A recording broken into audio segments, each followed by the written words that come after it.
Olá, bom dia!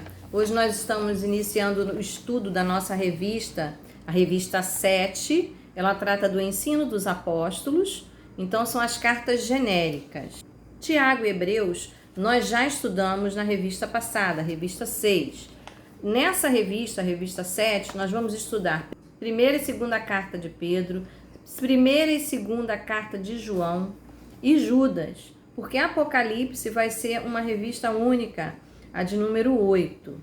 Então, nós estamos dando início à primeira carta e segunda de Pedro. Vamos orar?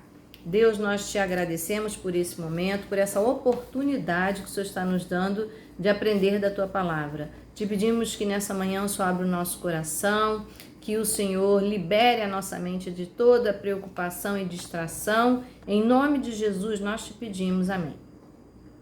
Amém? Então, essa carta, a carta de Pedro, a primeira carta de Pedro e a segunda, elas têm datas aproximadas. Era o período em que o apóstolo Paulo já havia morrido e agora o apóstolo Pedro envia cartas reforçando, demonstrando a sua autoridade apostolar, confirmando tudo aquilo que o apóstolo Paulo já havia falado. A primeira carta de Pedro data ali um pouco antes de 64, mais ou menos, o que os comentaristas dizem, porque a data não é precisa, e a segunda carta próximo a 67. Vamos observar então nessa lição quem é Pedro, o seu chamado e uma visão panorâmica sobre a primeira e segunda carta. E após as outras lições, vocês vão observar temas mais específicos dessas duas cartas.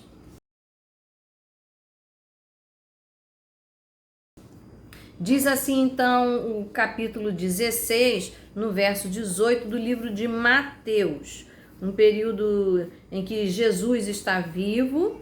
Pedro tem uma experiência importante com Jesus, quando há uma pergunta, e Jesus pergunta, quem vocês dizem que eu sou? E então Simão Pedro, o discípulo Pedro, responde, tu és o Cristo, o Filho do Deus vivo. Essa resposta, que foi uma revelação de Deus, é importante para a gente ver quem é Pedro. Por quê? Porque nesse momento em que ele responde essa palavra, também Jesus faz uma declaração. E ele diz no verso 18, eu lhe digo que você é Pedro e sobre esta pedra edificarei a minha igreja e as portas do Hades, do inferno, não poderão vencê-la. Naquele momento, Jesus descortina, Jesus mostra quem é Pedro, a sua função, ele é rocha e faz um trocadilho ali com o seu nome. O nome de Pedro é Simão e Simão em hebraico vem do radical do verbo ouvir, portanto Simão significa aquele que ouve. Mas quando Jesus faz essa declaração, Jesus não se refere ao nome aquele que ouve, aquele que escuta. Jesus se refere à rocha.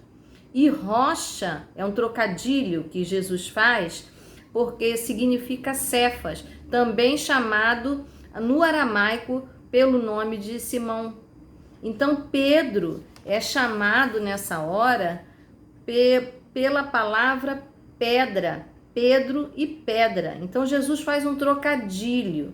Ele diz, sobre esta pedra edificarei a minha igreja. Jesus está dizendo que ele é o líder, ele vai liderar a igreja primitiva.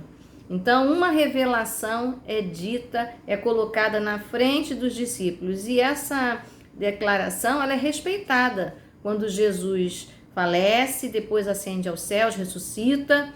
Isso é mantido. Portanto, Pedro, esse discípulo que foi por Jesus mostrado que ele era pedra, que ele era o fundamento, que ele era o líder para a igreja primitiva. Então isso está em Mateus 16, verso 18. O nome Pedro que tem a sua tradução para pedra, que no latim chegou até nós como Pedro. Esse é o autor da carta. Por falar em autor da carta, ela é um pouco discutida, porque algumas pessoas se espantaram com a qualidade da redação da carta. E depois, no final da carta, na primeira carta de Pedro, Pedro diz que ele é assessorado, que ele está ali com Silvano. Silvano é Silas, aquele que escreveu o livro de Atos. Então, as pessoas acreditam que quem redigiu a carta que Pedro está enviando seria Silas. Mas essa é uma hipótese e por conta da linguagem, da forma escrita, bem escrita como está, e considerando que Pedro era apenas um pescador. O importante que é o que Pedro nos diz chegou até nós. Isso é importante. Então, a carta de Pedro, ela vem ser escrita no contexto de tribulação, de sofrimento. Então, é muito bom, muito importante a gente observar que o estudo dessa carta, das cartas gerais, que são chamadas cartas universais, também chamadas de cartas católicas, porque a palavra católica significa universal, para todos. Então, não é uma comunidade específica que vai receber a carta de Pedro, mas um grupo de cristãos que estão dispersos. E esses cristãos precisam ser fortalecidos, eles estão em sofrimento por causa do Evangelho. Então, Pedro vai escrever fortalecendo, animando a fé dessas pessoas. O interessante é que aqueles discípulos mais íntimos, que são Pedro, Tiago e João, são eles que vão exatamente ser fundamentais no momento em que a igreja primitiva está sofrendo e precisando de apoio. Eles vão escrever palavras que vão confortar, que vão animar, que vão consolar, mas que vão também doutrinar e vão esclarecer, né, a questão doutrinária nesse período. Importantíssimo para que a doutrina cristã não se perca, não acabe. Então, na carta de Pedro, na primeira carta de Pedro, a gente vê que ele está escrevendo para uma igreja que acabou de nascer, que é a igreja cristã, a igreja primitiva, e que está sofrendo desafios. E ele então vai tratar desse cuidado, vai encorajar, mas de uma forma atemporal. Ele vai também dar as diretrizes. Por isso essa carta é tão atualizada. E considerando que a gente está vivendo agora um momento inédito, né, de sofrimento, de perdas, assim como nós estamos vivendo a pandemia aqui, nos impactando, nos impressionando, também essas pessoas estavam vivendo situações assim. Mas a primeira carta de Pedro, ela vem para encorajar, avisando e anunciando que o sofrimento, que a perseguição vai chegar e vai aumentar. Aonde? Na região da Ásia Menor, da Galácia, na região de Bitínia, de Ponto, como a gente está vendo aí no mapa. Então, toda essa região, a região da Turquia, o sofrimento, a perseguição também se aproximava dela. Então, Pedro, já sabendo do que está acontecendo ali em Jerusalém, vendo que as pessoas estão sendo martirizadas, ele se antecipa, ele envia cartas e prepara o coração dessas pessoas. Esse é o nosso Deus. É o Deus que sabe preparar os corações, sabe confortar, sabe anunciar. Então, a primeira carta de Pedro vem com essa palavra, uma palavra confortadora, inspiradora, esclarecedora. É uma carta de esperança, mas é uma carta que ensina como atravessar o sofrimento.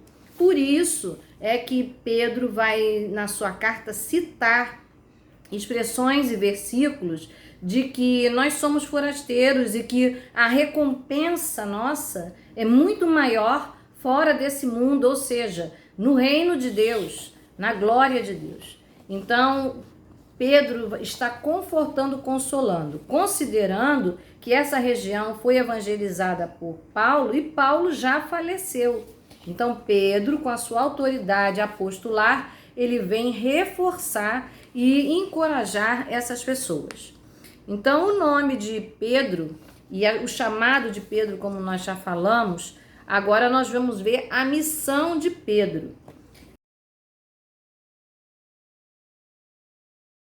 Diz assim lá no livro de Lucas 22, verso 32. É uma conversa de despedida de Jesus, Jesus avisando que vai falecer, preparando o coração. E Pedro, como sempre, muito saído, muito rápido, ele diz: não, Senhor, jamais, em tempo algum. E Jesus, então, rapidamente repreende a Simão e diz para ele que, ao contrário, que ele passaria uma grande provação, mas que Jesus estava orando por ele e que ele deveria, então, prestar atenção. Vamos ver o verso 32. Ele diz assim: mas eu orei por você, para que sua fé não desfaleça, e quando você se converter, fortaleça os seus irmãos. Então, Pedro, após a ressurreição de Jesus, ele se arrepende, tem uma conversa com Jesus na praia. Jesus confirma o ministério de Pedro, dizendo: Pedro, tu me amas? Pergunta 3 vezes.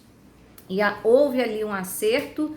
E agora, em que Jesus está já nos céus, porque ele ressuscitou e ascendeu aos céus, agora Pedro está executando, cumprindo esta palavra. Ele disse: e tu, quando te converteres, fortaleça seus irmãos. Ou seja, quando você mudar, fortaleça. Agora Pedro já está podendo confirmar e não voltar atrás, não recuar no sofrimento. Pedro bem sabe que o sofrimento faz a gente se acuar, o medo do sofrimento faz a gente se acuar. Porque foi isso que Pedro fez na cruz. Ele acuou, ele voltou atrás, ele até negou Jesus. Então ele escreve fortalecendo, e ele explica e fala e pontua muito bem a importância da fé. Por quê? Porque agora ele já está convertido, ele já retomou, ele já mudou de posição e ele agora está fortalecendo. Então é muito bom saber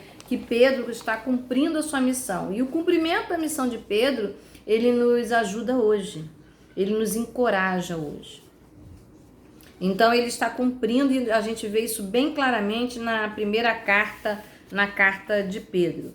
E Pedro exerceu também essa liderança muito claramente entre os discípulos. A gente pode ver isso ali no templo, quando houve o momento do Pentecostes e que Pedro vai ao templo, vai ao Sinédrio, ele faz um grande discurso, vai a Samaria, publicamente Pedro é preso e depois o anjo liberta. Isso é muito claro. O ministério de Pedro, ele estava mais voltado para os judeus ali, principalmente em Jerusalém. Então a gente pode ver isso em Gálatas 2, onde o próprio apóstolo Paulo vai falar, vai pontuar o ministério específico de Pedro. Então Gálatas 2, verso 7, diz assim: ao contrário, reconheceram que a mim havia sido confiada a pregação do evangelho aos incircuncisos, assim como a Pedro aos circuncisos. A gente sabe que os circuncisos são os judeus e os incircuncisos são os gentios. Então, o que é que Paulo está dizendo? Que Pedro estava sendo reconhecido como aquele que tem ministério com os judeus e Paulo com os gentios. Então, o próprio apóstolo Paulo confirma a liderança e a ação evangelística de Pedro com os judeus. Pedro é a memória, é a testemunha viva. É isso que o segundo ponto vai dizer. Pedro, a testemunha de Cristo. Se nós lembrarmos bem, os discípulos Pedro, Tiago e João, eles tiveram uma experiência diferenciada. Eles eram aqueles discípulos que estavam sempre mais próximos de Jesus. Inclusive, lá na transfiguração, eles escutaram claramente, né? Esse é meu filho amado, em quem me comprazo. Eles estão sempre numa intimidade maior e é de se compreender, como eu já falei, eles redigiriam cartas de conforto e de consolo. Eles redigiriam cartas doutrinárias para a igreja. Então, eles são a memória viva do cristianismo e do evangelho. Isso é importante a gente observar, porque nessa época Jesus teve a preocupação. Isso significa que Jesus conhece todo o nosso percurso e ele já nos preparou conforto e consolo para aquilo que nós vamos passar. Que coisa importante. Mas Pedro é essa testemunha viva. E ele viu também, ele também é uma pessoa que compreende bem não só os judeus no seu ministério, mas ele compreende bem os gentios porque Jesus tratou dele nesse ponto em particular. Você se lembra que lá em Atos 10, quando Pedro estava no terraço, Deus deu então uma visão mostrando os animais e ele achou que era impuro conforme a lei e Deus disse que não chamasse de impuro aquilo que ele chamava de puro. Portanto, o lidar de Pedro com a igreja gentílica, ou seja, a igreja de Cristo, formada por gentios, não poderia ser um problema na vida dele, porque mais tarde Paulo iria falecer, Pedro ficaria vivo e ele deveria confortar e consolar. Então, onde que Jesus tratou desse preconceito, dessa dificuldade que ele tinha com esse contato cultural com os gentios? Jesus tratou com Pedro ali no livro de Atos. Então, esse é o nosso Deus que prepara Pedro como testemunha, mas prepara também na sua essência, prepara no seu interior. Então, a carta de Pedro não é uma carta apenas porque Pedro está dando andamento ao movimento da igreja. Não. Pedro está cumprindo o que Jesus falou: apacenta as minhas ovelhas. Pedro está fortalecendo os seus irmãos e Pedro já está tratado no seu interior. Então, quando Deus está tratando a minha vida, a sua vida em alguns pontos, receba bem, porque adiante, isso é muito importante. Você já imaginou se Pedro recusasse ou tivesse dificuldade em superar isso naquele momento em que Jesus estava tratando? Nem Cornélio e seus amigos receberiam a bênção naquele momento, como também até hoje talvez nós estivéssemos mais atrasados, né? Então é importante a gente observar que a obra de Deus prossegue, ela tem momento e tem hora para acontecer e nós devemos estar no passo de Deus, nós devemos estar na mesma sintonia com Jesus. Outra coisa importante que nós podemos observar é a autoridade de Pedro, o modo como ele coloca o início da carta. Ele confirma a sua autoridade, mas ele confirma porque havia uma pressão dos judaizantes, aqueles cristãos que queriam o peso do judaísmo sobre a vida dos gentios, ou seja, queria impor determinadas regras, leis que não são coerentes com o cristianismo, com a liberdade que Cristo nos deu. Então ele começa a sua carta já dizendo isso: Pedro, apóstolo de Jesus Cristo. Essa mesma autoridade nós vamos ver no capítulo 5, no verso 1 e 2, quando ele diz: portanto, ele apela para os presbíteros. Essa carta é um apelo aos presbíteros e ele o faz na qualidade de presbíteros como eles e testemunha dos sofrimentos de Cristo. Portanto, apelo para os presbíteros que há entre vocês e o faço na qualidade de presbítero, como eles a testemunha do sofrimento de Cristo. Então, o próprio apóstolo Pedro reforça nessa carta, tanto no início quanto no final, a sua autoridade. E importantíssimo essa declaração, porque já estava entrando na Igreja de Cristo, naquela região que eu falei, da Ásia Menor, uma mistura de judaísmo com cristianismo. Então, é importante a gente observar que a palavra de Deus, ela é pura e ela é literal, e Deus deixou homens instruídos como Pedro para esclarecer.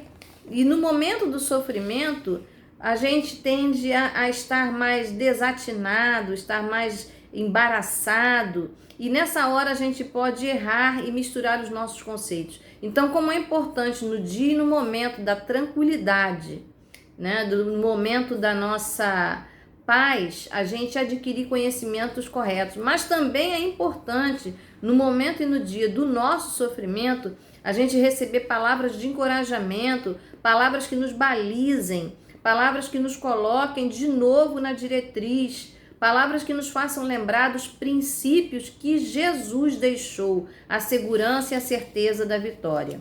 E lembrando que o sofrimento aqui não é uma coisa passageira. O sofrimento aqui, ele termina com morte, sentença de morte, porque a perseguição estava chegando e em Jerusalém já acontecia. Então é importante a gente observar que a palavra de esperança e a palavra de ensino de Pedro, que é essa rocha, que é essa segurança dos conceitos que ele viu no sofrimento de Cristo e que ele aprendeu diretamente com Cristo, faz a diferença. Outro ponto importante da nossa revista é o momento em que o autor aponta a essência da primeira carta.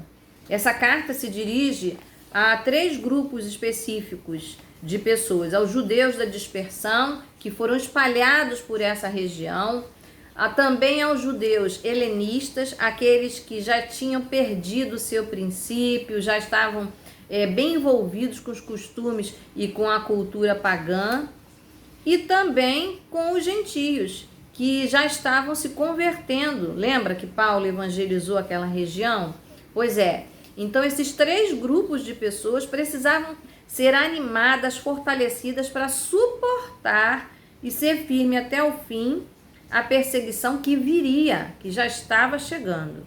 Então, a palavra de Pedro, ela fortalece, a palavra de Pedro anima, e a palavra de Pedro está dirigida àqueles que receberam a misericórdia de Deus.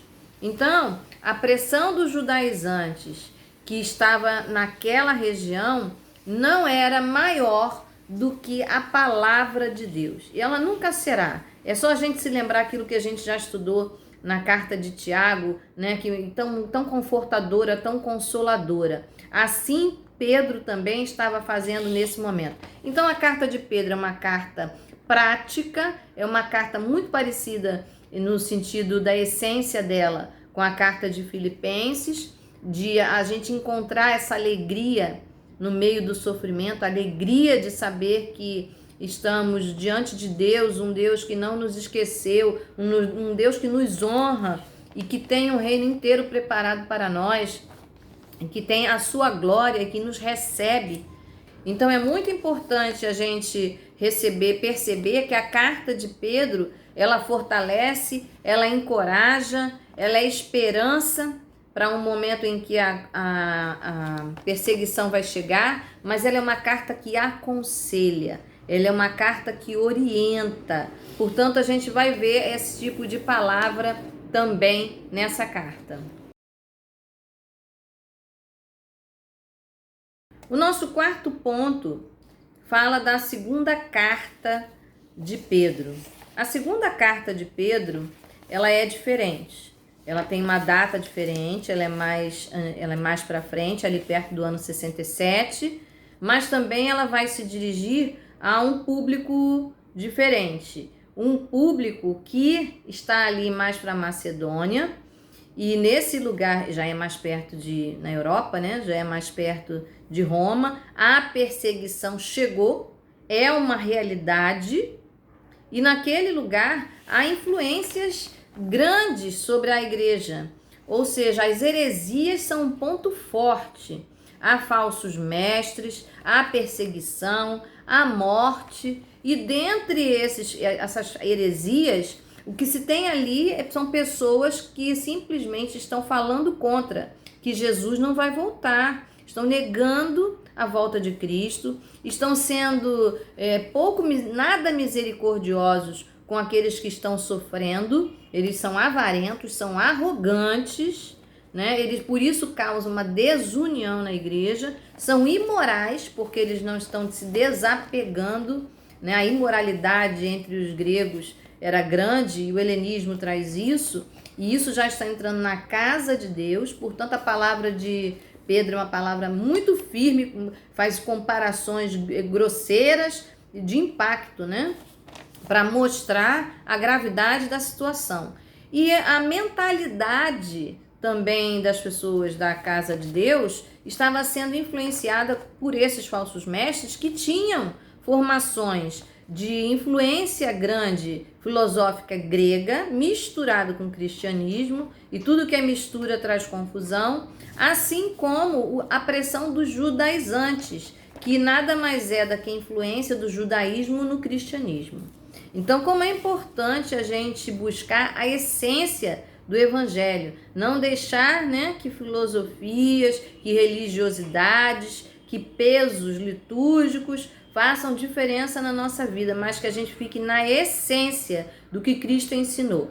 E por curiosidade, essa influência grega misturada com o cristianismo, ela se chama protognósticos. Caso você leia em algum lugar, agora você já sabe. E o judaísmo misturado com o cristianismo, ele se chama judaizante, a influência dos judaizantes. Então é importante a gente observar que apesar do cristianismo estar sofrendo a perseguição, aquelas pessoas fiéis mantendo a sua palavra, ainda encontrava na casa do Senhor palavras contrárias. Encontrava pouca receptividade. Inclusive, pessoas que estavam em sofrimento não recebiam socorro por causa desse tipo de coisa. E aí a carta de Judas, ela é muito semelhante à segunda carta de Pedro. As duas cartas vão tocar bastante nessa questão da misericórdia, da justiça, né, do favor para com o próximo. Então essa carta ela vai alertar, porque a perseguição já chegou. Ela vem sendo uma carta de alerta, uma carta de advertência, porque a perseguição é uma realidade. E não há dúvidas que essa carta foi escrita por Pedro, porque a forma da escrita e a linguagem é bem diferente da primeira, é bem mais parecida com o pescador. Então, isso não é motivo para a gente justificar, porque Deus fala como quer e onde quer. Mas a harmonia dessa carta, ela é bem harmoniosa com tudo que a gente viu Paulo falando que passou e que sofreu, né? Ou seja, o sofrimento que Paulo passou, agora esse lugar, né, essa região, e está aberta a um grupo de igrejas, a começar ali pela Macedônia, mas isso vai por todas as igrejas em que Paulo disseminou o evangelho. Todas elas estão correndo risco, porque quando a gente mistura, quando a gente não sabe o que é a essência, a gente pode perder. Mas o Espírito Santo, que é provedor, que é ensinador, que é capacitador, capacita Pedro a escrever e alertar com muito vigor sobre essa dificuldade, a presença de falsos mestres trazendo faltas doutrinas. Então, as questões internas vividas pelo povo a quem Pedro se dirige na primeira carta e na segunda carta são intensas, mas na segunda carta, além de terem problemas internos, eles têm problemas externos. A perseguição é uma realidade, pessoas já estão morrendo. Então a nossa lição, ela conclui aqui. Mas eu quero dizer que as próximas lições, elas vão falar com mais tranquilidade sobre cada item que eu hoje estou explanando para vocês. E eu quero concluir a nossa aula dizendo que a Igreja de Cristo, ela é uma realidade e ela pode ser comprovada não só de uma forma espiritual, testificando no nosso interior, o testemunho interior que o Espírito Santo nos dá dessa verdade, mas como historicamente. A realidade, a verdade dessas cartas, a existência dessas cartas, ela é um documento histórico que prova que realmente, né, essas pessoas conviveram, que esses fatos são reais. Então isso é muito importante. Mas também é bom a gente lembrar que a lição de hoje valoriza e continua cuidando, a Igreja de Cristo valoriza e continua cuidando da qualidade, da integridade dos relacionamentos internos que acontecem na casa do Senhor, entre os irmãos. Então, ela dá um valor ético e um valor social, assim como a carta de Tiago. Então, você reparou? A carta de Tiago e a carta de Hebreus, que falam mais para um povo específico, que é o povo judeu, ela tem as mesmas tônicas, porque são cartas que estão passando pelo mesmo período, pela mesma turbulência histórica. Então é importante que você saiba que você vai escutar esse tipo de discurso ali em João, ali em Judas também, na carta de João e na carta de Judas, que é o alvo dessas 13 lições que vem por aí. Quero lembrar que Pedro, quando reforçou e encorajou a igreja, ele se assemelha também com o que Paulo faz ali na carta de Filipenses, né? Ele também alegra uma igreja e mostra a alegria da igreja apesar do sofrimento. E a segunda carta de Paulo, ela se assemelha à igreja de Éfeso, a igreja que está passando por dificuldades. E também você vai ver isso nas próximas lições, em que o valor que é dado no livro de Filipenses é o valor do corpo da igreja. E o valor que é dado em Efésios é o valor do cabeça, Cristo, a essência. A primeira carta e a segunda carta, elas têm na sua essência este valor. Então, que você aproveite bem esse período de estudo. Essa é uma lição introdutória. Eu quero concluir a nossa aula lendo segunda carta de Pedro, capítulo 3, do verso de 1 a 2, onde Pedro está avisando, está focando escatologicamente, falando da volta do Senhor, instruindo, né, combatendo, como eu já disse, aqueles falsos mestres que negavam a volta de Jesus. Ele vai mostrar a essência do alvo, o seu objetivo na redação. Então, esses 2 versículos, eles retratam bem a nossa conclusão. Diz assim: amados, esta é agora a segunda carta que lhes escrevo. Em ambas, quero despertar com estas lembranças a sua mente sincera, para que vocês se recordem das palavras proferidas no passado pelos santos profetas e do mandamento de nosso Senhor e Salvador que os apóstolos de vocês lhe ensinaram. Então, Paulo está chamando à memória fatos importantes para que eles não se desviem, chamando a mente. E estudar na EBD, estudar a palavra de Deus é exatamente isso, é refrescar a mente de tudo que os profetas, de tudo que as escrituras nos dizem, porque assim como na primeira carta e na segunda carta, nós estamos passando por dificuldades. E como na segunda carta nós estamos vivendo uma realidade, né? A quantidade de mortos que a pandemia faz, a violência da cidade, tantas coisas que nos assolam a casa do Senhor. Eu quero te dizer que Pedro se importou em dar valor à escatologia, porque a escatologia ela é esperança. E é com essa palavra de esperança é que nós vamos orar e vamos agradecer. Que você tenha um dia agradável, mas que você reflita, como Pedro diz, que a sua mente esteja escrita e refrescada a palavra de esperança nos dias de sofrimento. Vamos orar? Senhor, em nome de Jesus, muito obrigada, porque o Senhor é Deus verdadeiro. O Senhor preparou essas lições exatamente nesse tempo para nós. Nós não saberíamos que viria uma pandemia e tanto sofrimento, mas o Senhor sabia. Estudar as cartas de Pedro nessa hora fazem diferença, estudar as cartas gerais que são para nós. E eu quero te pedir no nome de Jesus, que o Senhor venha confortando, consolando, inclusive os corações enlutados, os corações que estão abalados. Senhor, porque o Senhor é Deus que nos mostrou que a sua glória, que a sua vinda, ela é real. O Senhor nos mostrou o seu grande amor por nós. O Senhor nos fez sacerdócio santo. E o Senhor é Deus que não só nos acolhe nessa terra, mas o Senhor nos recebe em glória, na tua glória, através do nome de Jesus. É por esse nome que nós oramos e te agradecemos. Amém. Amém. Que Deus abençoe você. Um grande abraço.